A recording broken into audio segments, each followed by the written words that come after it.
Chapter 2. The Nature of Brahman. The Guru said, Salutation to Satchit Anand Parabrahma, that glorious first preceptor who is self luminous, eternal, indivisible, pure, spotless, desireless, attributeless, timeless, spaceless, changeless, beginningless, and endless. The greatest and the first preceptor is the ocean of Satchidanand. It is the inner reality or the central being of all. The promptings of the innermost light of the self alone are responsible for the spiritual progress of the individual. Even seeking a preceptor will be impossible if the permanent self within does not throw the discriminative consciousness upon the individual or the jiva.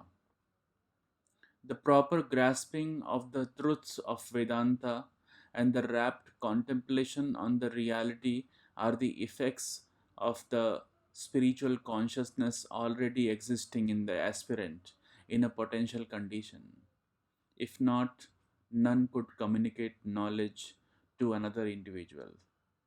The transmission of knowledge from one person to another presupposes the background of a universal consciousness that keeps beings in unison.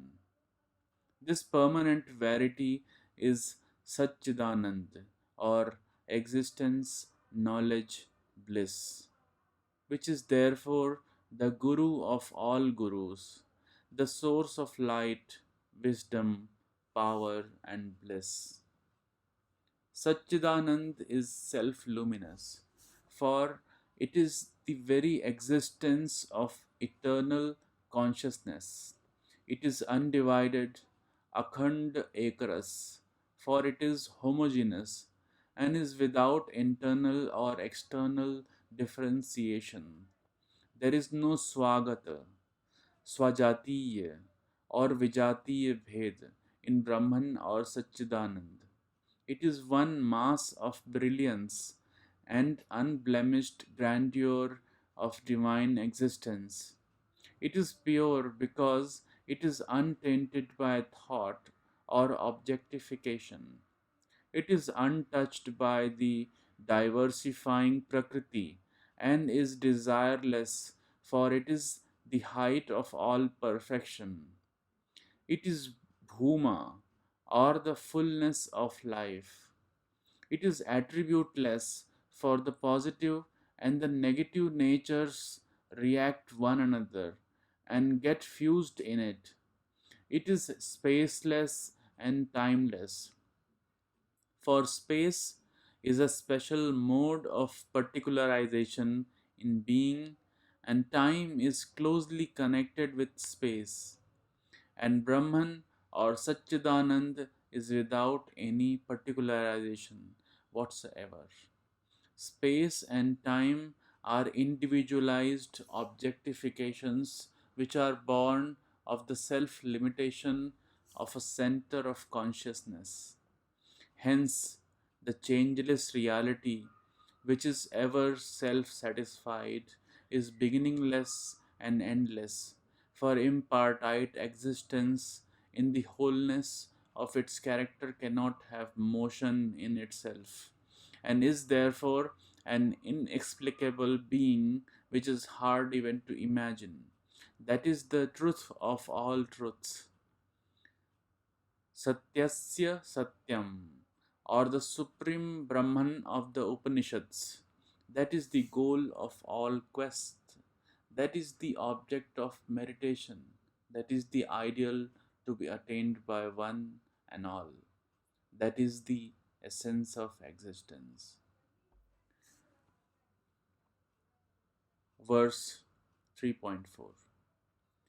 That ultimate reality, which is the support for this world, body, prana, mind, and senses, which is the womb for the Vedas, which is all pervading and all permeating, which is colorless, odorless, tasteless, nameless, and formless.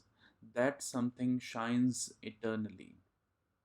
The ultimate reality is the support for the world, even as the sun is the support for the mirage. The world is the dazzling of eternal consciousness.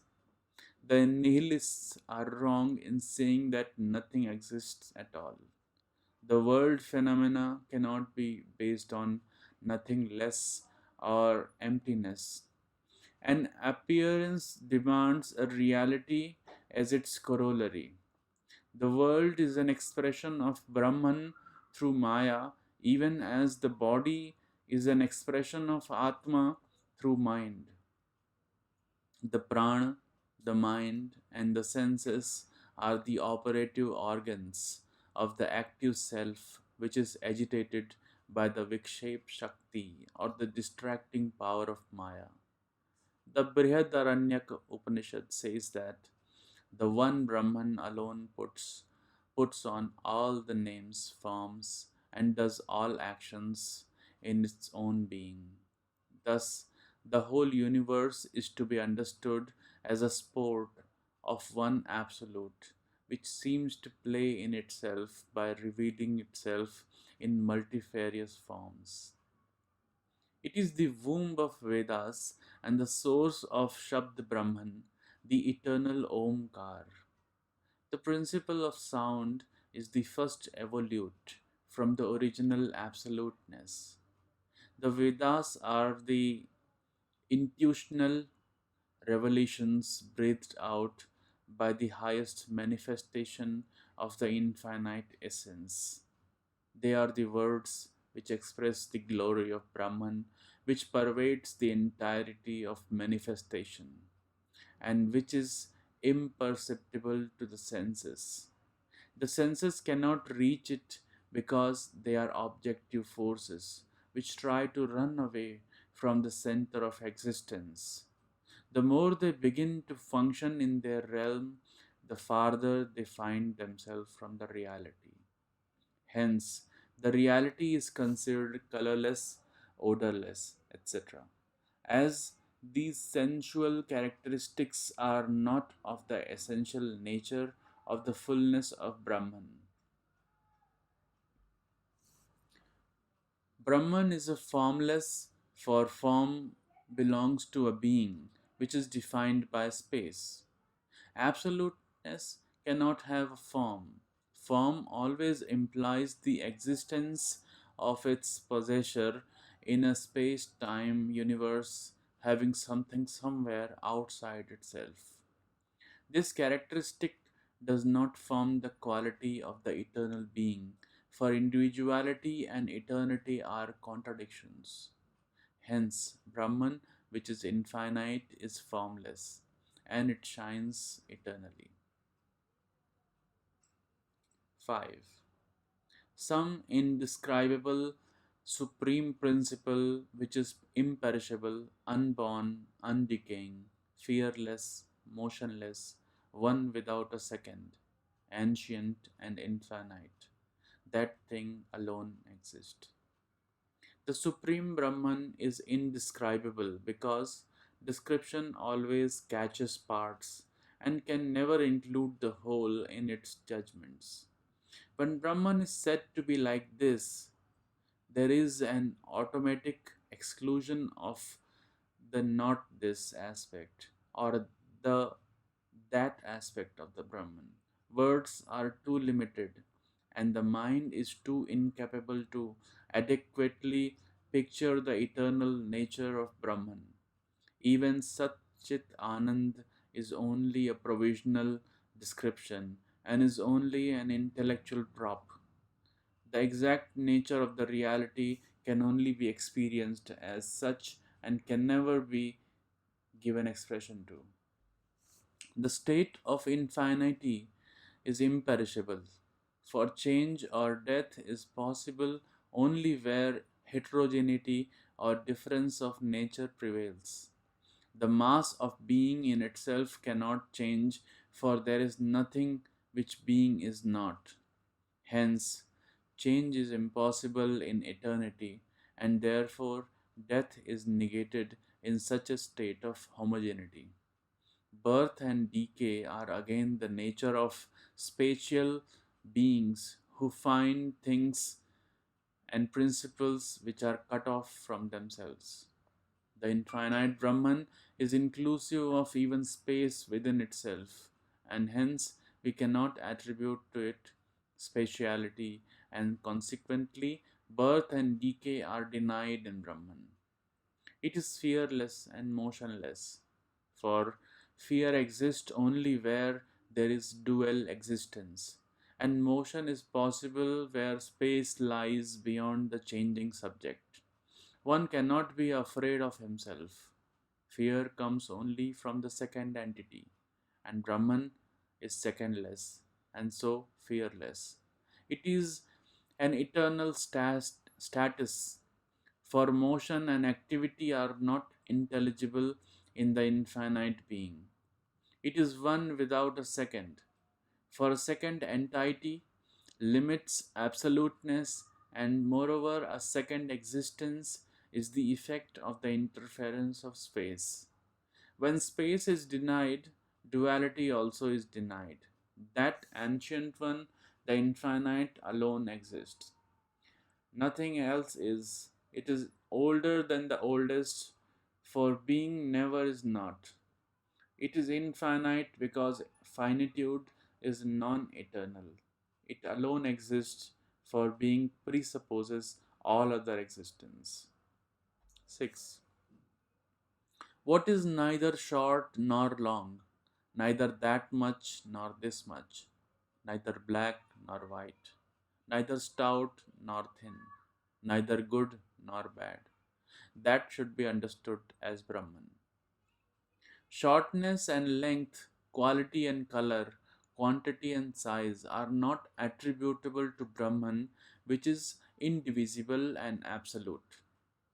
Such attributes are the conceptual limitations superimposed on the reality by the imaginative individual consciousness. The conception of any sort of quality is possible when there is a cognizer and the cognized. Being itself cannot cognize qualities and relations, for such relations are connected with individualized centers which exist as independent entities. The immortal being, which is relationless and is inclusive of the fullness of existence, is itself the bosom of all possibilities, and so cannot itself be involved in such self limiting adjuncts.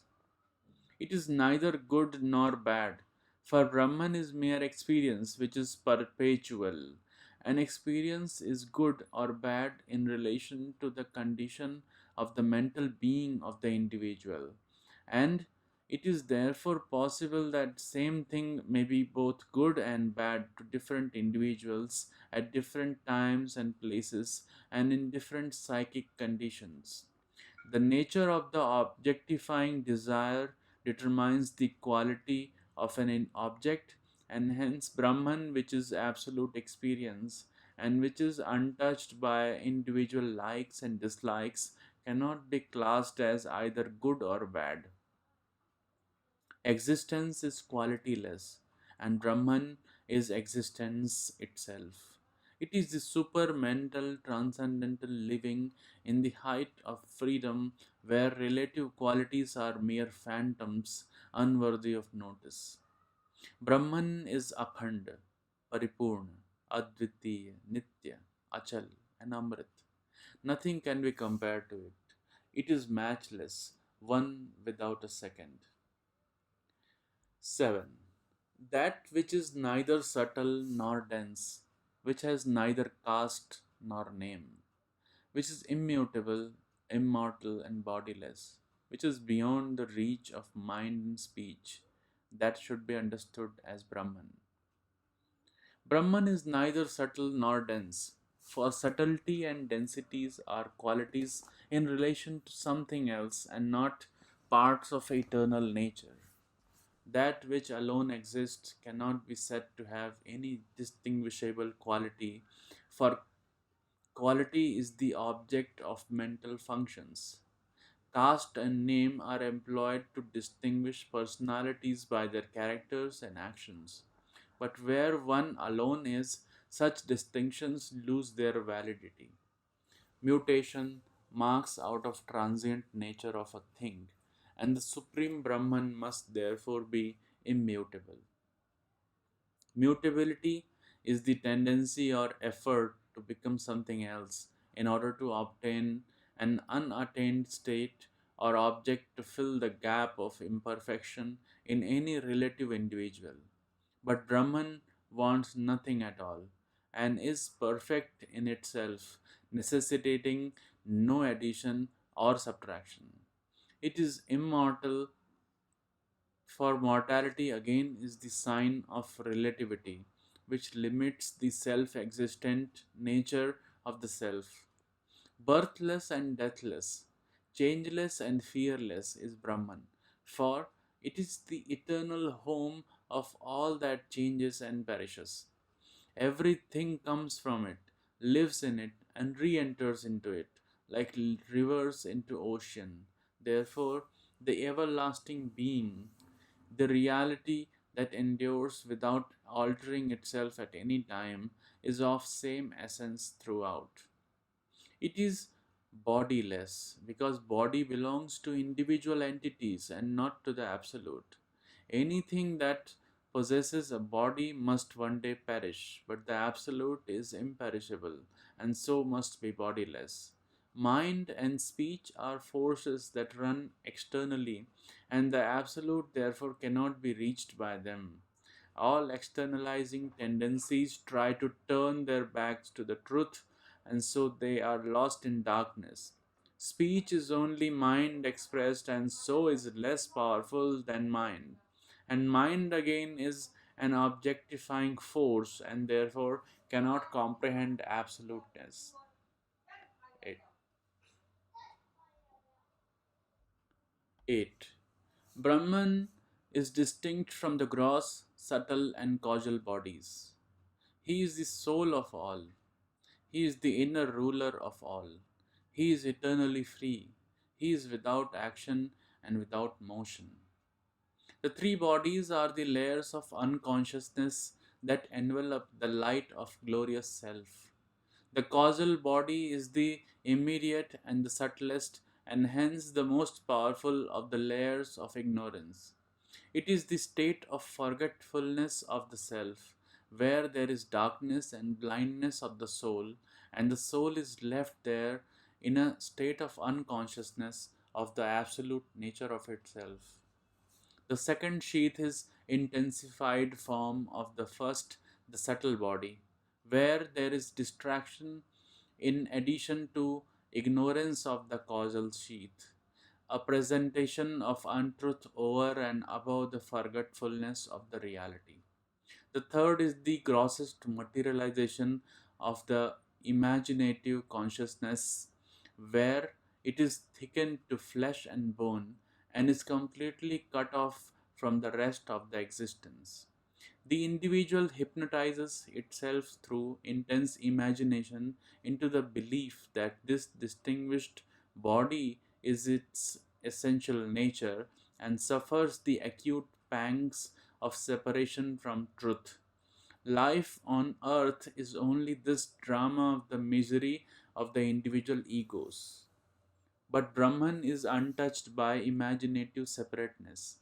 It is the substratum of all phenomenal play, and the world orbs roll in it like bubbles in the vast ocean.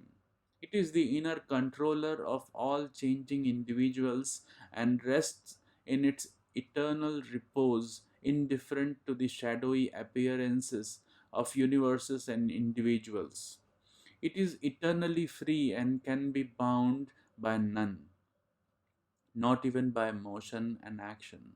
For motion and action are directed towards an unattained goal, but Brahman has no goal to attain, and so no purpose to move and act. It is the majesty of self sufficiency, perfection, and utter truth, beyond which there is nothing. It is the be all and end all of everything, When that is attained, everything is attained. 9. Brahman cannot be defined. To define Brahman is to deny Brahman. The only adequate description of Brahman is a series of negatives. That is the reason why Upanishads declare Neti, Neti, not this, not this. To define Brahman is to deny the essentiality of its all inclusiveness. For definition cannot be partial. When it is said that Brahman is something, it is simultaneously asserted thereby that something is not Brahman. But such a method of defining Brahman is incorrect, for there is not anything which is not Brahman. Brahman is everything that the mind can think of, and which is even unthinkable. If Brahman is consciousness, the unconscious objects are excluded from it. If Brahman is bliss, the individual filled with grief are excluded from it. If Brahman is being, it cannot be said what non being is, though non being is not. Hence, all definitions center themselves in aspects which are accepted as pleasant to the individuals, and all unpleasant experiences are cast off as not belonging to Brahman. Such a narrow conception of truth may be valid with respect to individual happiness, but not to the truth as it is. Truth or Brahman excludes none. None is dear to it, none is its enemy. There is nothing pleasant to it, nothing is unpleasant, nothing good to it, nothing bad. Such an inscrutable being is Brahman. It cannot be defined by any positive characteristics. It can only be said what is not, but we cannot say that Brahman is like this. Hence, the only adequate description of the nature of Brahman that we have to resort to is series of negatives. Not this, not this. After denying everything that is relational, what remains is Brahman. This is one of the methods of Vedantic meditation. The negative method which arrives at truth by denying the appearance of untruth. The positive method of meditation conceives of Brahman as Satchidanand and asserts its absoluteness and tries to dissolve duality and individuality in that glory of eternity.